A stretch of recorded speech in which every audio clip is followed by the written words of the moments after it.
siya. Nagre-record na siya. Bili tayo ng mic. Para sa'yo. Parang nagtutour guide ka. So, ayun yung palatandaan siguro. Doesn't know you like I do. Know how to make you laugh. Oh, only I can do that. I've been there through the good and bad. Kiss all your tears away, babe. Monday pa to ah. Ha? Monday pa to.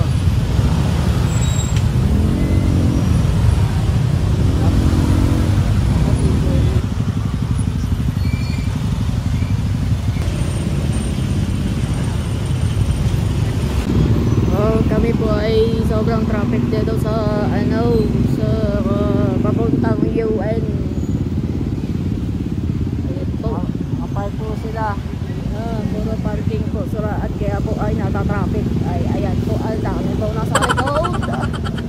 Daming nakapilang mga kotse, sila po ay magrarally.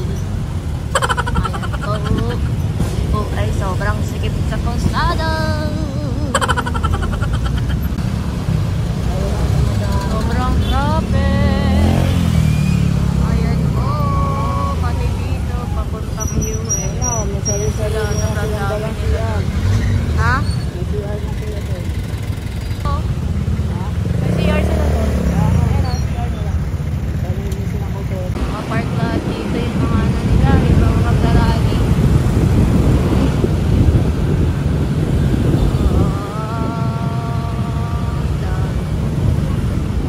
Dami nila. Mga park sa gilid lahat.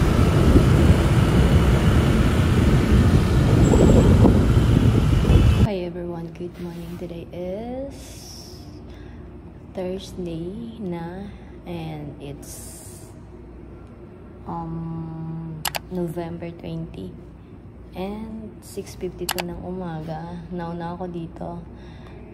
Actually, gusto ko nang mauna kasi para hindi malate si Calvin kasi kahapon. Late ako kahapon kasi nga hinatid namin siya sa school. So, ayun. And then, ako lang talaga dito. May tao doon sa dulo. Nag-iisa lang din siya. Then, dito. Nakakatakot. Sobrang. Kasi dito yung room 8th floor. So, kaya nandito tayo sa taas. And then, hindi ko alam kung may pasok sa grade books. Pero waiting lang tayo dito. Pag wala naman, bababa ako ng canteen. Doon na lang siguro kakain. Tapos, ayun. Ayun nga, nung Sunday, nag-church kami, di ba? So, kwento ko lang sa inyo, nung pumunta kami ng church, ang daming nag-rally talaga, as in, super duper traffic nung time na yon. And, hirap na hirap kaming, papunta pa, mabilis siya, pero nakikita na namin na sobrang daming tao. Then, yung pabalik, sobrang hirap na kasi nga, traffic na kasi nga lahat ng mga nagrarally may mga sasakyan sila, so yung iba nakaparada sa mismong kalsada and sobrang hirap, as in super duper ang hirap. Buti na lang kasi nga motor yung gamit namin, so nakakasingit-singit kami, pero nakakatakot yun kasi syempre malalaki yung bus, pero ayun nga, so nakaano din naman. After nun, pagdating namin ng UN, ayun, hindi na masyadong traffic, pero nandun pa rin yung mga parang sobrang dami nila kasi kahit sa Rizal Park nandun sila, nakaparada din yung ibang van, kotse, sa ayun, mga ganun. Tapos may yung bawat van is may mga ang tawag na ito, may mga plate, ayun ko kung number ba tawag nun, basta may mga paper sa likod nila na parang ito yung van na babalikan mo, parang ganun. Alam mo yung parang nagtutour guide ka, so ayun yung palatandaan siguro ng mga sumakay dun sa van. So, ayun lang naman yung update ko. Then, yung kahapon, di ba, hinatid namin si Calvin sa school. Hindi ko na binidyohan kasi nagmamadali na rin ako noong time na yon. Nangyayari, nagtataka ako kasi nga, naiyak siya. So, ang init dito. Nung naiyak siya, sinabi namin na bakit ka umiiyak? Sabi niya, nasan daw yung baonan niya? Sabi namin, hinatid na ng guard sa loob.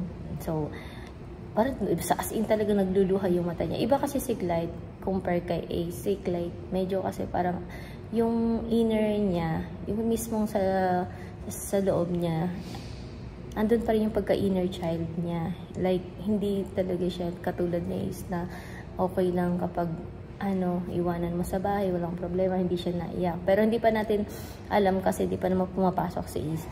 Si Clyde, ganun siya. So, date, it's 8:41 na ng umaga. And dito kami sa lobby. Started dito sa business kasi.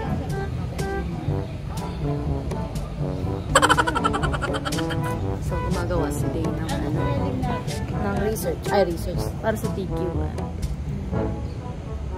Ayan. Password mo. Password ko, Nagre-record na siya. 8 hanggang 1. Pababa? Oo.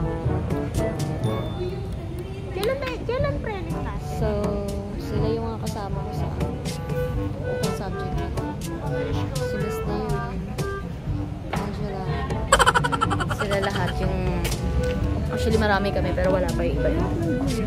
Si Abby wala pa. And sabi ko na ba yung oras? So, sabi ko na. Katapos lang ng grade book. Dito sa lobby. Nandito yung registrar. Ayan yung mga kung saan magbabayad ng mga tuition fee. Information nila doon banda.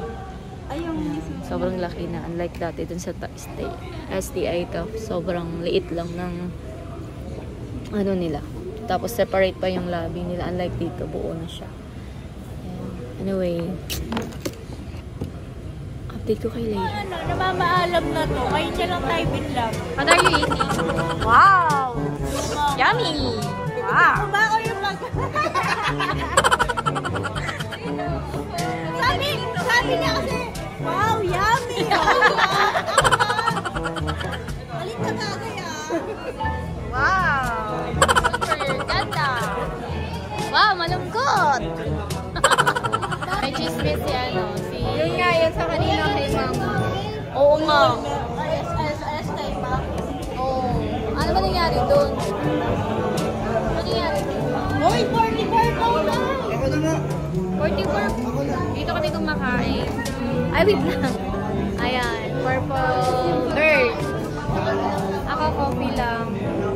Kasi kumain ako sa canteen. Hello! Nito malungkot. Laging malungkot. Ngayon, pinakamalungkot siya.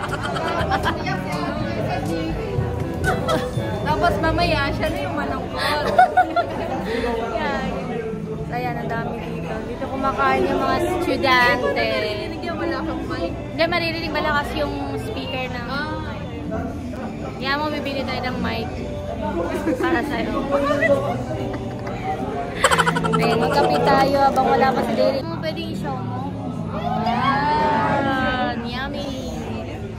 Hi guys, update. It's 2 o'clock na ng hapon and we're in Chowking. So, pinaghahandaan na yung birthday bukas ni Calvin. Pero Sunday actually yung birthday niya. I-celebrate siya for tomorrow kasi nga may pasok ng Friday sila doon sa school. Kaya sila dito tayo sa Chowking. And tomorrow is birthday ni Kuya. Yeah. And this is my birthday with friends. Yeah, it's not your birthday today. It's Kuya's birthday. Yeah. So, nag-settle na ng payment. Then, waiting na lang tayo for tomorrow. Kasi may mag-deliver doon sa school nila. And yun lang.